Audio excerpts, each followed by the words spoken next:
The ongoing World Cup in Russia is making a mockery of our local football analysts. Indeed, it is making football pundits all over the world look bad. Football analysts do not walk around with crystal balls, and the business of predicting games can make us all look like total fools from time to time.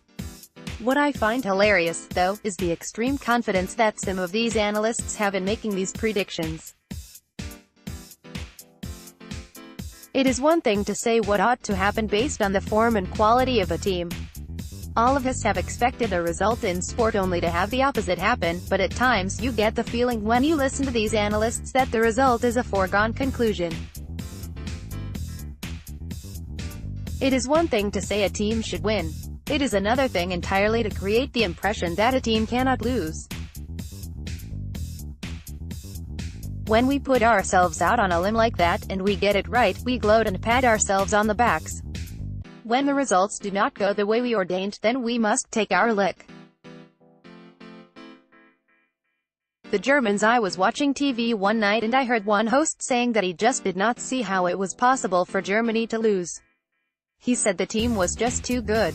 Another of my colleagues in media said the German team was the most meticulously prepared team at the tournament. I need not point out that Germany have done arguably the worst they have ever done at a World Cup. Not only did they not make it out of the first round, but they also finished at the bottom of their group. So much for expert analysis. I am merely taking the mickey out of my colleagues, and I hope they take it in the true spirit of bantering. I hope they learn a valuable lesson here, though. Some of my friends in media can comfortably reel off the names of every player at every club in every league. They believe that that gives them greater authority to discuss football than the rest of us.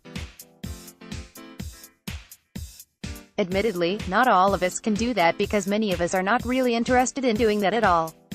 Knowing every footballer on every team is fine, commendable even, but it doesn't necessarily translate to understanding the nuances of the game more than anybody else.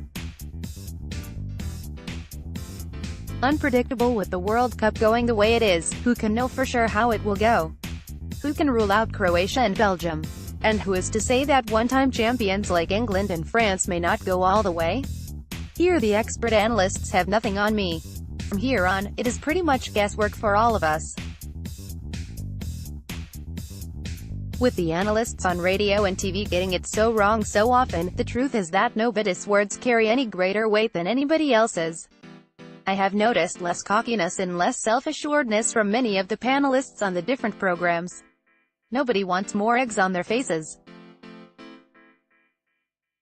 So, with the experts looking so ordinary, I am now declaring myself an expert too. Why not? I'm in pretty noble company, am I not? What have I to lose?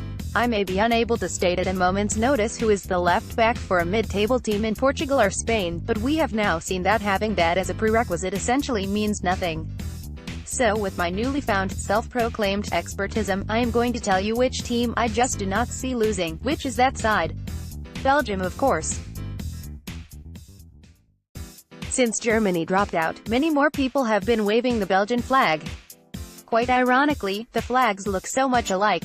Sure, I will be labeled a wagonist. I couldn't care less. Better to be a wagonist than to claim that a team is the most meticulously prepared team at the World Cup, and then have that team give its worst ever performance.